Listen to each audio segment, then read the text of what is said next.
जय हिंद बच्चों, आशा करता हूँ आप सभी अच्छे होंगे। आज हम लेक्चर नंबर 5 स्टार्ट करेंगे पी ब्लॉक एलिमेंट्स का, और इसमें हम ग्रुप 16 एलिमेंट्स को करेंगे आज स्टडी, यानी कि ऑक्सीजन फैमिली, जिसको हम चैल्कोजेंस भी कहते हैं। तो देखिए, oxygen, sulphur, selenium, tellurium, polonium, और इसको याद करने का तरीका क्या है? उस से टीपो, उस से टीपो, ठीक है। 8, 16, 34, 52, 84, और 8 तो सभी को पता होता है। उसके बाद आपको बता रखा है तरीका, 8, 18, 18, 32, इनको जोड़ते हुए चला जाना है, ठीक है। 2s2 2p2 सभी निकाल लेंगे। उसके बाद 3 हो जाएगा, 4, 5, 6।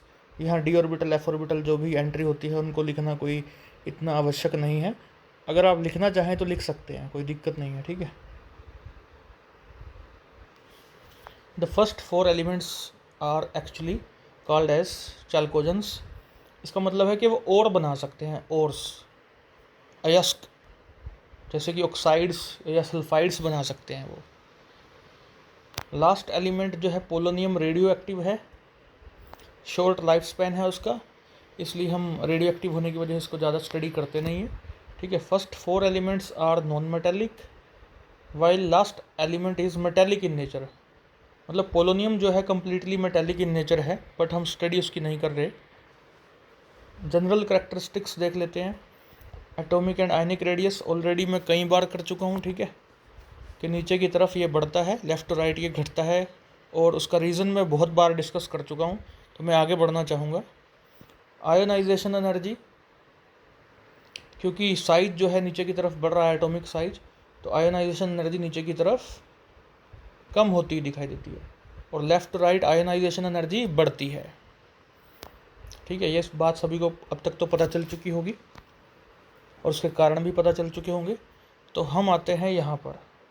The first ionization energy of group 15 is higher than group 13 elements due to stable half filled configuration.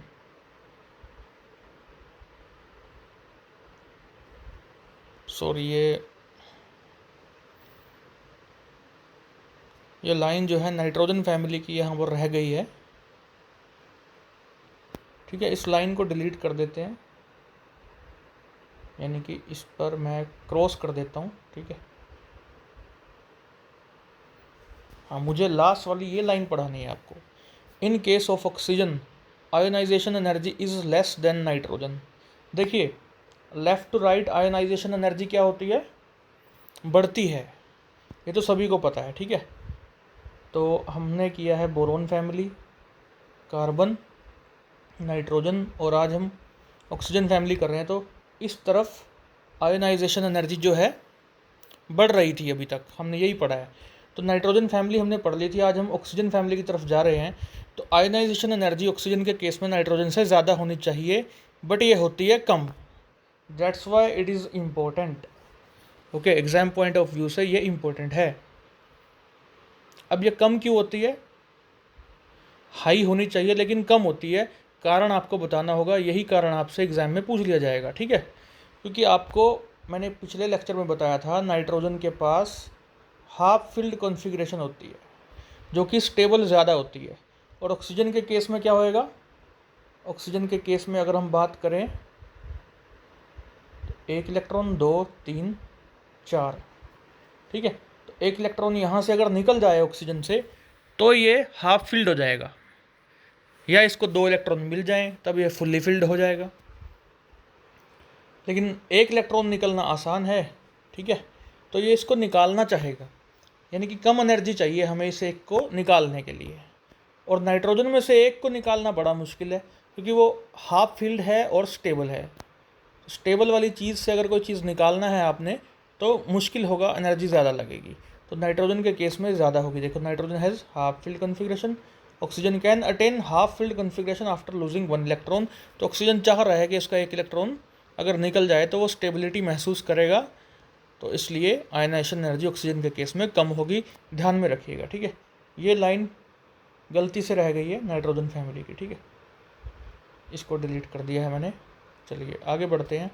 Melting and boiling points की बात करें On moving down the group, melting and boiling point increases.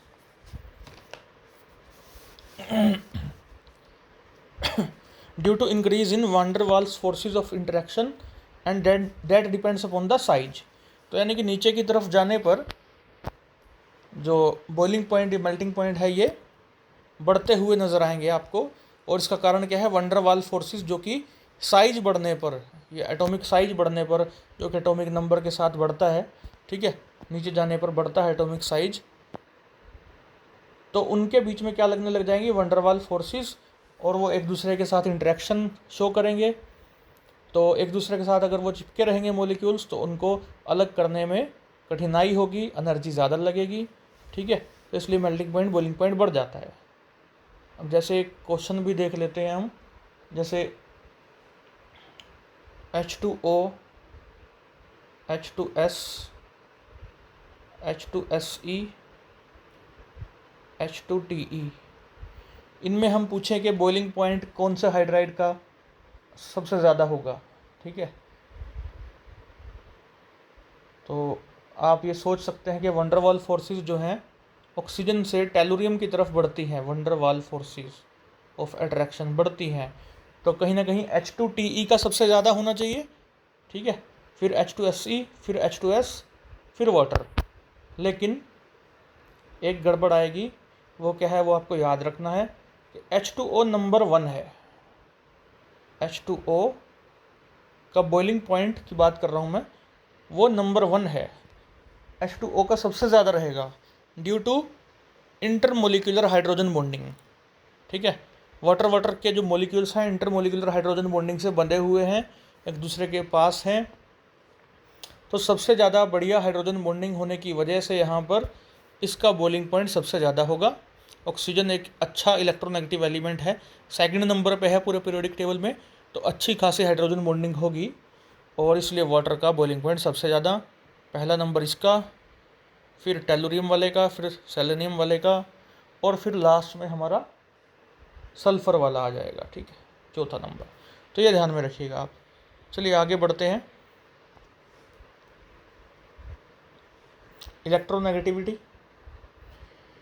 ये 16वां group पढ़ रहे हैं, तो इसकी ज़्यादा है इलेक्ट्रोनेगेटिविटी, ऑक्सीजन की नाइट्रोजन से ज़्यादा होती है, आपको पता होना चाहिए। फ्लोरीन नंबर 1, ऑक्सीजन दूसरे नंबर पे, तीसरे नंबर पे नाइट्रोजन, ठीक है।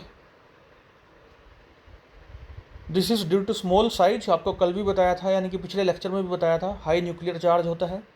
On moving down the group it decreases, oxygen is the second most electronegative element in the periodic table. आगे बढ़ते हैं। मेटेलिक करैक्टर, मेटेलिक करैक्टर नीचे की तरफ जाने पर डाउन द ग्रुप बढ़ता है, बहुत बार डिस्कस कर चुके हैं हम। तो ऑक्सीजन और सल्फर जो है नॉन मेटेलिक हैं, strongly non metallic. Polonium last वाला जो है ये मेटेलिक है बट रेडियो एक्टिव है, ठीक है। अब रहते हैं सेलेनियम और टेलुरियम। अब देखिए सेलेनियम जो है ना, वो मेटलॉइड की तरह बिहेवियर करता है, मेटलॉइड मतलब थोड़ा बहुत मेटेलिक करैक्टर दिखाता है और थोड़ा ज़्यादा नॉन मेटेलिक करैक्टर दिखाता है, तो एक तरह से मेटलॉइड का काम कर रहा है। टेलुरियम में भी मेटेलिक करैक्टर आने लग जाता है, ठीक है, तो वीकली नॉन मेटेलिक हम इनको बोल सकते हैं, वीकली नॉन मेटेलिक। अदरवाइज़ आप टेलुरियम को मेटेलिक करैक्टर में रख सकते हैं, सेलेनियम को मेटलॉइड में रख सकते हैं, या फिर आप वीकली नॉन मेटेलिक बोल सकते हैं, ठीक है। तो आगे बढ़ते हैं। Polonium is a metal but radio active in nature, याद रखिएगा। इलेक्ट्रॉन एफिनिटी बहुत इंपॉर्टेंट है ये। देखिए इलेक्ट्रॉन एफिनिटी मैंने पिछले सेमेस्टर में आपको पढ़ाया था। मतलब क्या है कि एक इलेक्ट्रॉन एडिशनल बाहर से आ रहा है, तो जितनी एनर्जी निकलेगी दैट इज़ इलेक्ट्रॉन एफिनिटी, उसके ऐड होने पर। तो देखिए इलेक्ट्रॉन एफिनिटी जो है, कहीं ना कहीं आप लोग जो सोचेंगे कि ऑक्सीजन जो है उसकी ज़्यादा होनी चाहिए, ठीक है, क्योंकि क्वेश्चन भी आ सकता है ये, तो ऑक्सीजन की आप लोगों को लग रहा होगा कि ज़्यादा होनी चाहिए क्योंकि that is electronegative in nature, second number पे है, तो इलेक्ट्रॉन को खींचेगा अपनी तरफ, और जब एडिशनल इलेक्ट्रॉन को अपनी तरफ खींचेगा तो एनर्जी निकलेगी, और इसका मतलब उसकी इलेक्ट्रॉन एफिनिटी अच्छी खासी होनी चाहिए। बट होता उल्टा है, ऑक्सीजन की अनएक्सपेक्टेडली, मतलब हम एक्सपेक्ट कर रहे थे लेकिन ऐसा है नहीं, उसकी तो वैल्यू लो आती है, low value of electron affinity आती है उसकी। होनी ज़्यादा चाहिए थी, हमें लग रहा था, लेकिन आती लो है। इसीलिए बहुत इंपॉर्टेंट क्वेश्चन बनता है आपके एग्जाम पॉइंट ऑफ व्यू से, competitive exam point of view से, और बीएससी के एग्ज़ाम के लिए भी ये बहुत इंपॉर्टेंट क्वेश्चन है। ठीक है, वैसे generally it decreases down the group, नीचे जाने पर यह डिक्रीज़ करती है। तो इसीलिए आप सोच सकते हैं कि ऑक्सीजन की ज़्यादा होनी चाहिए थी, लेकिन होती बड़ी कम है। अब क्यों कम होती है? छोटा साइज है इसका, तो छोटा साइज की वजह से एक एडिशनल इलेक्ट्रॉन को रख पाना उस साइज के ऊपर, छोटे साइज के ऊपर, इसके लिए मुश्किल हो जाएगा, क्योंकि पहले से दो लोन पेयर भी हैं, आपको पता है ऑक्सीजन के पास, तो एक इलेक्ट्रॉन और आने लग रहा है। ओके, तो मुश्किल तो हो जाएगा, रिपल्शन बहुत ज़्यादा बढ़ जाएगी। ठीक है, तो यही कारण है कि रिपल्शन बहुत ज़्यादा बढ़ जाएगी, और कहीं ना कहीं एनर्जी निकलने की बजाय हमें एनर्जी उल्टा देनी पड़ेगी। उस इलेक्ट्रॉन को उसके ऊपर रखने के लिए हमें उल्टा एनर्जी देनी पड़ जाएगी, तो एनर्जी निकलेगी नहीं, लगानी पड़ जाएगी। तो इलेक्ट्रॉन एफिनिटी जो है इसके मामले में, ऑक्सीजन के मामले में बड़ी कम है, ध्यान में रखिएगा। ऑक्सीडेशन स्टेट्स -1 भी ऑक्सीजन शो कर सकता है, जैसे H2O2 में निकाल के देख लो, आपको निकालना सिखा रखा है मैंने। ठीक है, -2 वाटर के केस में, F2O के केस में +2, F2O2 के केस में +1 भी शो कर सकता है ये ना, F2O2 के केस में। ठीक है, F2O2 के केस में +1 आप निकाल लीजिएगा यहाँ F2O2 में, तो +1 आ जाएगी। ठीक है, जैसे O2F2 मैंने लिख लिया, तो हमने ऑक्सीजन की निकालनी है, तो 2x - 2 = 0, तो x कितना आ जाएगा, +2 / 2 यानी कि +1। ठीक है, निकालनी आपको आती होगी, आई होप। बाकी एलिमेंट्स जो हैं +2, +4, +6 ऑक्सीडेशन स्टेट्स शो कर सकते हैं, जैसे सल्फ़र है 3s2 3p4, तो 3p4 है, इसको सबको एक बार रब कर लें, 3s2 3p4, तो +2 तो ये दिख रही है आपको, 2 इलेक्ट्रॉन हैं। ठीक है, तो +2 शो कर रहा है, और आगे 3d इलेक्ट्रॉन्स खाली पड़े हैं, तो एक यहाँ से अनपेयर हो जाए, तो यहाँ क्या रह जाएगा, एक रह जाएगा ना। यहाँ कितने हो जाएंगे इस बार, 1 2 3 4, +4 शो कर देगा। ठीक है, अब मान के चलिए एक और अनपेयर कर दीजिए, यहाँ से इधर ले जाइए, तो मैं रब कर रहा हूँ इसको। ठीक है, तो अब बताइएगा 1 2 3 4 5 6, ठीक है, छठा यहाँ आ गया, तो +6 भी शो कर सकता है। तो इस तरह से आप सभी की ऑक्सीडेशन स्टेट्स अपने लेवल पे निकाल के देख सकते हैं। +2 +4 +6 ऑक्सीडेशन स्टेट्स ये शो कर सकता है। ठीक है, जैसे सल्फ़र हमने देखा, तो बाकी एलिमेंट शो कर सकते हैं। कैटिनेशन आपको बता रखा है, समझा रखा है कैटिनेशन क्या होता है, तो ऑक्सीजन भी थोड़ा बहुत कैटिनेशन शो करता है। जैसे एग्जांपल H2O2 आपके सामने है, 2 ऑक्सीजन मिल रहे हैं ना इसमें। सल्फ़र हाई कैटिनेशन शो करता है, जैसे H2S2 H2S3 H2S4। Elemental state में देखा जाए तो हमारे पास जो ऑक्सीजन है गैस की फॉर्म में रहता है, पी बॉन्डिंग कर सकता है, डबल बॉन्ड फॉर्मेशन कर सकता है, और इन ऑक्सीजन के बीच में क्या होगा, ऑक्सीजन के मॉलिक्यूल्स जो हैं इनके बीच में क्या लगेंगी, वन डर वाल फोर्सेज ऑफ अट्रैक्शन लगेंगी। ठीक है, जिससे ये आपस में बंधे रहेंगे, और ये वीक वाली होंगी, कमज़ोर काफ़ी। कैन नॉट फॉर्म, बाकी के जो एलिमेंट्स हैं this can not form P bonding, इस वजह से ये पॉली एटॉमिक स्ट्रक्चर्स बनाएंगे, सिंगल बॉन्ड वाले। एग्जाम्पल देखिए, सल्फ़र सेलेनियम, ये 8 एटम्स पर मॉलिक्यूल रखते हैं, यानी कि S8 या Se8। पक्कड़ रिंग स्ट्रक्चर्स बनाते हैं, पक्कड़ का मतलब है non planar, ring type structure है जो आपके सामने दिखाई भी दे रहा है, आपको एक ताज की तरह दिखाई दे रहा है ये आपको। 1 2 3 4 5 6 7 8, तो सल्फ़र कितने हैं यहाँ, 8 हैं, तो ये हमेशा इस तरह से S8 की फॉर्म में आपको दिखाई देगा। मोनोक्लिनिक सल्फ़र, रोम्बिक सल्फ़र, ठीक है, तो ये सब S8 स्ट्रक्चर रखते हैं अपना, ताज की तरह आपको दिखाई दे रहा है। ठीक है, पक्कड़ क्या होता है, पक्कड़ non planar ring type structure. Okay, याद ध्यान में रखिएगा बच्चों। Allotropy, oxygen exists as O2 and O3 allotropes हैं इसके, O2 एंड O3। O2 जो है कलरलेस होती है। वैसे आप ऑक्सीजन हमेशा इनहेल करते हैं, कार्बन डाइऑक्साइड छोड़ते हैं, क्या आपको कलर दिखाई देता है? नहीं दिखाई देता, इसलिए कलरलेस है। बट अगर आप इसको लिक्विड स्टेट में बदल लें या सॉलिड स्टेट में तो इसका कलर लगभग ब्लू होता है। ठीक है। ओजोन परत तो आपको पता ही है, जो कि हमें यूवी रेज से बचाती है। ठीक है। इसका भी कलर लगभग ब्लू होता है। ठीक है। Sulphur exists in many allotropic forms like rhombic sulphur या orthorhombic sulphur, monoclinic sulphur and plastic sulphur. देखो, रोम्बिक वाले को अल्फ़ा कहते हैं, मोनोक्लिनिक को बीटा कहते हैं। एक गामा सल्फर भी होता है, उसका अलग से कोई नाम नहीं है, नेक्रियस टाइप कह सकते हैं या मोती के जैसा। और एक प्लास्टिक सल्फर होता है। ठीक है। तो ये जो अल्फ़ा, बीटा और गामा मैंने बताए हैं आपको, ठीक है, 3 ये याद रख लीजिए, और चौथा एक प्लास्टिक सल्फर याद रख लीजिए। ये सल्फर के एलोट्रोप्स हैं। इसके अलावा भी कुछ होते हैं, लेकिन इतना काफ़ी है।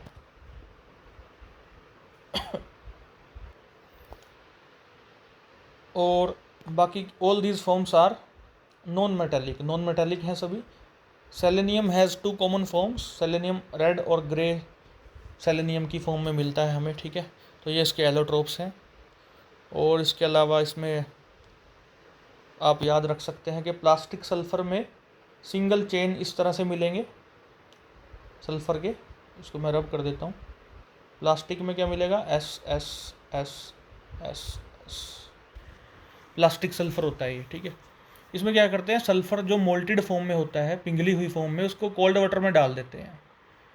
तो एक हमें जो मिलता है ना, वो रबड़ जैसा लगता है हमें, और उसको हम बोलते हैं प्लास्टिक सल्फर। तो इस तरह से उसमें सल्फर के सिंगल चेन टाइप मॉलिक्यूल्स रहते हैं, इसको हम बोलते हैं प्लास्टिक सल्फर।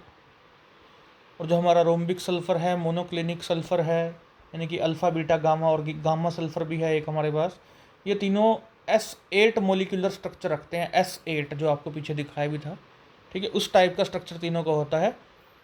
तो फ़र्क क्या रहेगा? फ़र्क रह जाएगा पैकिंग का, कि पैकिंग किस तरह की, अच्छे वाली है या उसमें स्पेसिस हैं, तो उस चीज़ का फ़र्क रह जाएगा। अदरवाइज सबका जो मोलिकुलर स्ट्रक्चर है वो क्या है? S8। आगे बढ़ते हैं। ऑक्सो एसिड्स ऑफ सल्फर, यहाँ से आपको क्वेश्चन मिलने वाला है पक्का। ठीक है।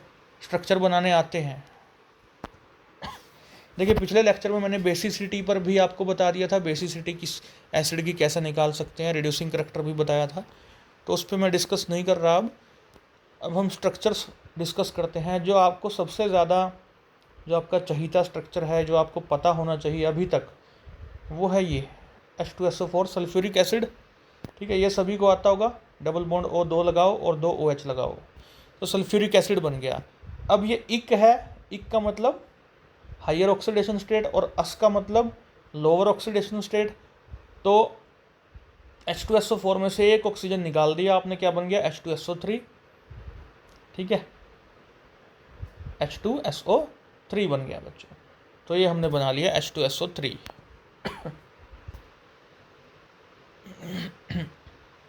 इसके बाद देखते हैं अब पायरोसल्फ्यूरिक एसिड। तो पायरो में आपने क्या करना है, 2 सल्फ्यूरिक एसिड लेने हैं, आमने सामने रख देने हैं, वाटर निकाल देना है। ठीक है। देखिए, मैं रख के दिखाता हूँ आपको।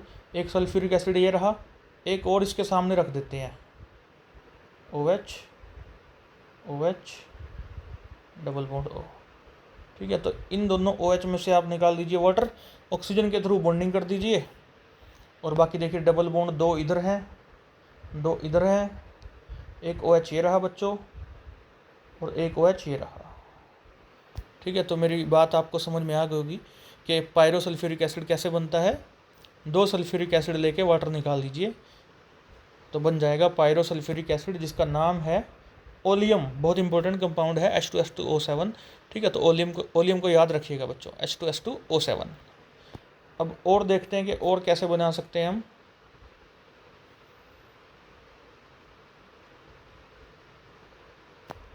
परऑक्सो मोनोसल्फ्यूरिक एसिड देख लेते हैं, इसको कैरोज एसिड भी कहते हैं, H2SO5। तो आपने करना क्या है, H2SO4 तो आपको बनाना आ गया। बस किसी भी OH को OOH बना दो। यानी कि एक ऑक्सीजन इंसर्ट कर दो एक्स्ट्रा, बस, तो ये बन जाएगा। हाँ, इसके स्ट्रक्चर में थोड़ा सा कुछ गड़बड़ हो गई है, मैं ठीक कर देता हूँ अभी। ये देखिए, ये OH जो है ये सिंगल बॉन्ड है, सिंगल बॉन्ड, ये O जो है डबल बॉन्डेड है, ये आप ठीक कर लीजिएगा, ठीक है। सिंगल बॉन्डेड OH होता है, देखो ऊपर भी आपने देख रखा है, और डबल बॉन्डेड ऑक्सीजन है दो, बिल्कुल वैसे ही है। एक OH ये रहा, और एक OH में क्या कर दिया हमने, OOH कर दिया। तो ये बन गया हमारा परऑक्सो मोनोसल्फ्यूरिक एसिड, या जिसको कैरोज एसिड भी बोलते हैं, H2SO5। अब अगला स्ट्रक्चर देख लेते हैं, थायोसल्फ्यूरस एसिड देख लेते हैं, ठीक है। देखिए, सल्फ्यूरस एसिड तो आपको बनाना आ गया, अब इसका नाम क्या कर दिया, थायो। तो आप क्या करेंगे, डबल बॉन्डेड ऑक्सीजन को किस में कन्वर्ट कर देंगे, बस सल्फर में। बाकी स्ट्रक्चर सेम है, ठीक है। डबल बॉन्डेड ऑक्सीजन का क्या कर देंगे आप, सल्फर बना देंगे। तो इससे बन जाएगा आपके पास थायोसल्फ्यूरस एसिड, H2SO2। अब देखिए, परऑक्सो डाइसल्फ्यूरिक एसिड, ये देखिए आपने दो सल्फ्यूरिक एसिड लेकर क्या बनाया था, दो सल्फ्यूरिक एसिड लेकर के पानी निकाल करके ये पायरोसल्फ्यूरिक एसिड यानी कि ओलियम बनाया था, पायरोसल्फ्यूरिक एसिड, है ना। तो एक तरह का ओलियम ही है, बस आपने क्या कर देना है, ओलियम में परऑक्सो की वजह से, यानी कि एक ऑक्सीजन और लगा दो बीच में, एक तो लगी हुई थी, एक और लगा दो, तो बन गया आपका peroxo disulphuric acid H2SO8। Oleum में बस एक ऑक्सीजन फिट कर दिया आपने, आपका परऑक्सो डाइसल्फ्यूरिक एसिड तैयार हो गया।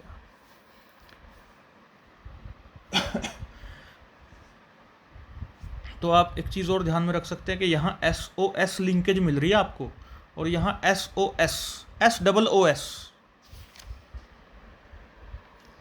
ठीक है। तो थायोसल्फ्यूरस एसिड भी हमने कर लिया। अब आते हैं डाईथायोनस एसिड पे, या उससे पहले डाईथायोनिक एसिड कर लेते हैं। डाईथायोनिक एसिड, डाईथायो, डाई का मतलब दो, थायो का मतलब सल्फर, दो सल्फर मिल रहे हैं आपको, ठीक है। डाईथायोनिक, आई भी आएगा यहाँ, डाईथायोनिक एसिड। तो इसमें आपने क्या करना है, ओलियम लेना है, उसमें से बीच वाली ऑक्सीजन निकाल दो बस, यानी कि दोनों थायो को, दोनों सल्फर को जोड़ दो, सीधा ऑक्सीजन निकाल दो, तो बन गया आपका डाईथायोनिक एसिड। अब देखिए, डाईथायोनिक एसिड से डाईथायोनस एसिड बनाना है आपने,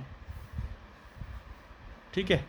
तो कैसे बनाएंगे, आपने डबल बॉन्डेड ऑक्सीजन एक ये वाली निकाल देनी है, एक ये वाली निकाल देनी है, बन जाएगा आपका डाईथायोनस एसिड, ठीक है। अच्छा, एक चीज़ और रह गई है, परऑक्सो डाइसल्फ्यूरिक एसिड या परऑक्सी डाइसल्फ्यूरिक एसिड जो हमने किया है, H2S2O8। इसका एक नाम भी होता है बड़ा इंपॉर्टेंट, क्योंकि नाम से भी आप पर क्वेश्चन आ सकता है। जैसे हमने कैरोज एसिड किया ना H2SO5, उसी तरह से H2S2O8, इसका एक पर्टिकुलर नाम होता है, लिख लीजिएगा, यहाँ लिखा नहीं है, marshals acid, MARSHALLS, marshals acid बोलते हैं इसको, H2S2O8 को, ठीक है। और इसके अलावा एक स्ट्रक्चर और बनाया जा सकता है, इतने काफ़ी हैं वैसे, लेकिन एक टेट्राथायोनिक एसिड भी होता है, टेट्राथायोनिक एसिड भी होता है। इसमें क्या करना है आपने, इसमें सिर्फ आपने ये जो अभी अभी हमने किया मार्शल एसिड या H2S2O8, इसकी दोनों ऑक्सीजन को देखो, टेट्राथायो, 4 सल्फर, इसको सल्फर बना दो, इसको सल्फर बना दो, बस। तो ये बन गया हमारा टेट्राथायोनिक एसिड H2S4O6, H2 होंगे, S4 होंगे, और O6 होंगे हमारे पास, ठीक है। चलिए आगे बढ़ते हैं। हाइड्रोजन परऑक्साइड, इसकी कुछ फिजिकल प्रॉपर्टीज़ हैं हमारे सामने। Pure H2O2 is a thick syrupy liquid with pale blue colour, हल्का ब्लू कलर है, थिक है, ये विस्कस है, इसीलिए हम बोल सकते हैं।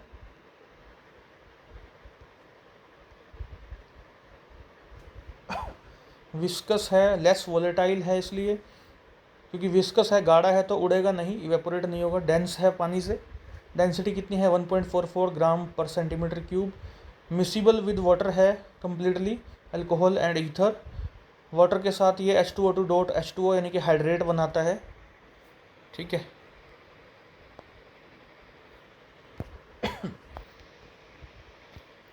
केमिकल प्रॉपर्टीज़ डिकम्पोज कर सकता है ये H2O और ऑक्सीजन में, और इस प्रोसेस में डेल्टा एच कितना रहेगा -196 किलो जूल, -196 किलो जूल पर मोल।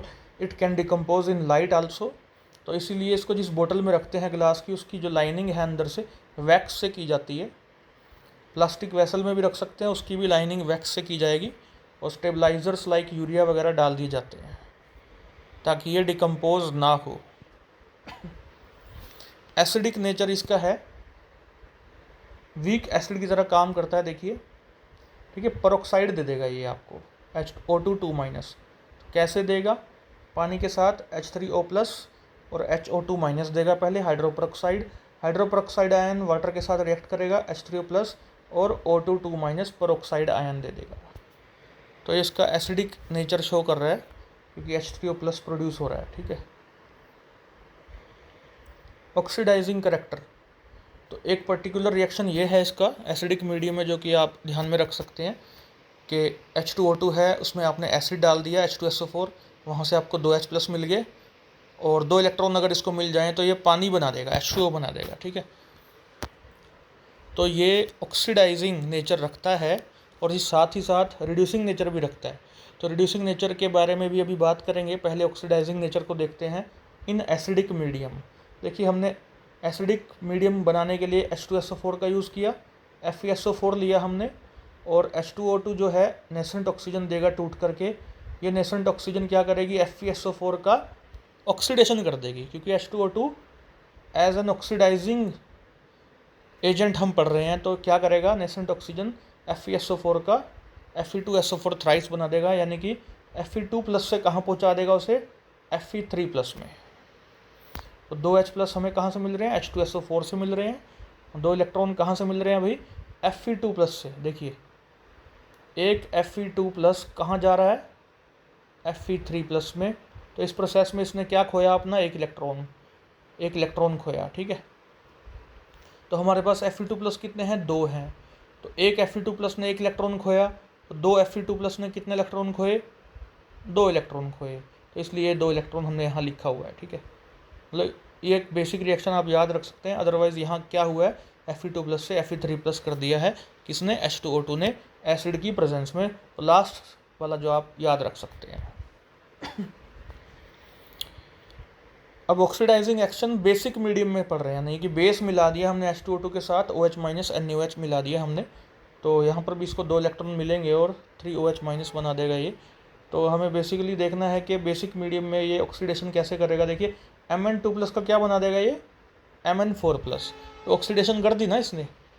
ऑक्सीडेशन का मतलब इसका जो चार्ज है +2 से +4 तक पहुंचा दिया, ज़्यादा कर दिया।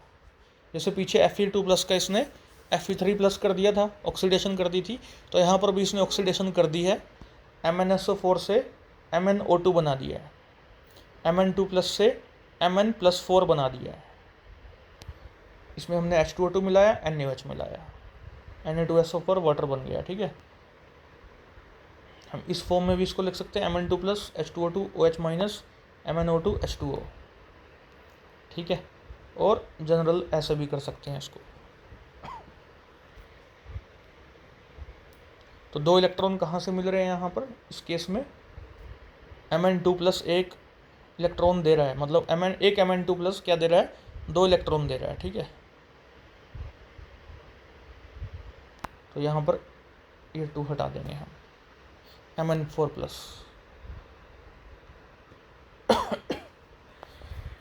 आगे है reducing nature, H2O2+ nascent oxygen क्या बनाएगा ये, water plus oxygen.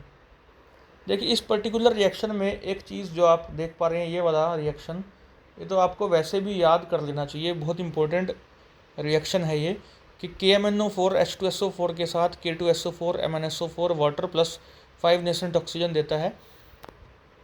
Actually KMnO4 is a strong oxidizing agent, strong oxidizing agent होता है ये।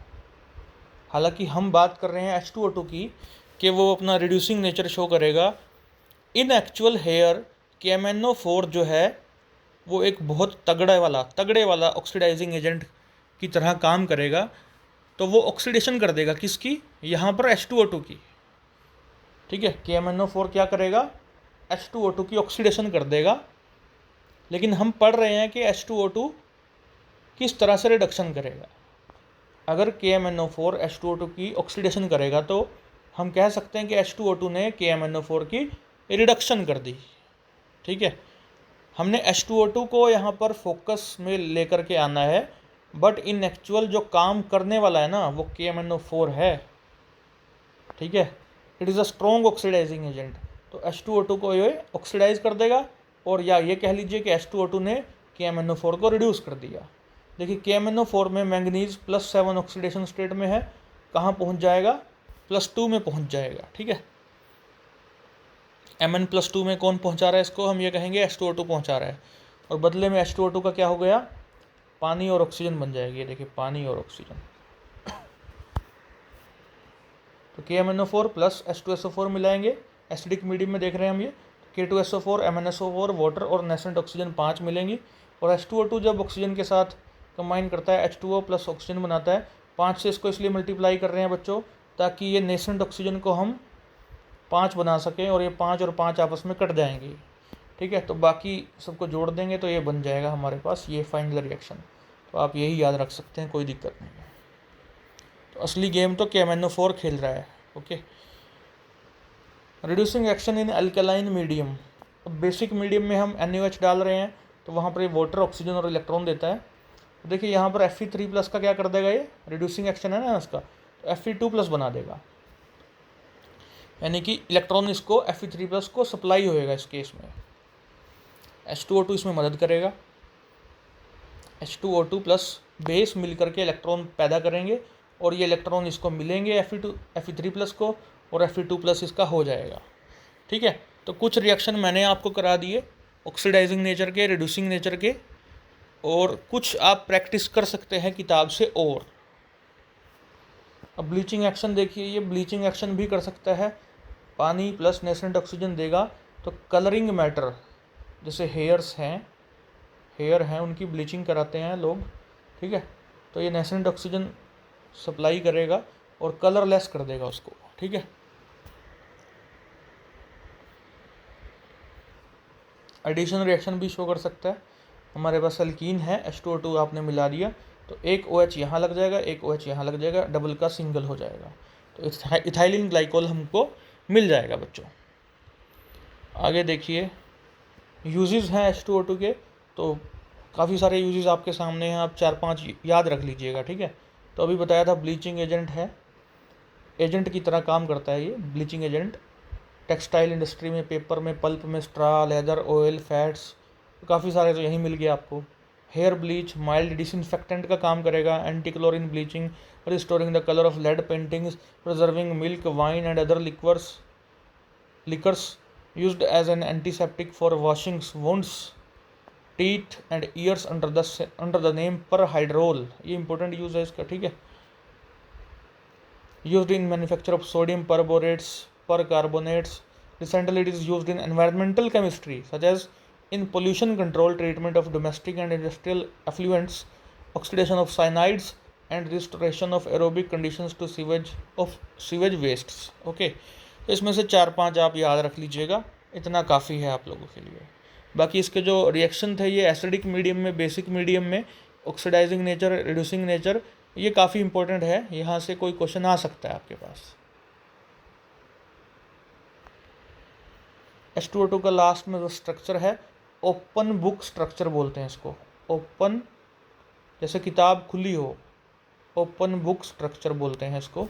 तो इंफ्रारेड स्टडीज़ से पता चला कि इसमें OO बॉन्ड है, तो यानी कि ये इसका स्ट्रक्चर कंफर्म है, ओपन बुक स्ट्रक्चर इसको बोलते हैं। ठीक है, तो ये भी आपको याद रहना चाहिए, आसान सा है। So thank you very much, पढ़ते रहिए, आगे बढ़ते रहिए, धन्यवाद, जय हिंद बच्चों।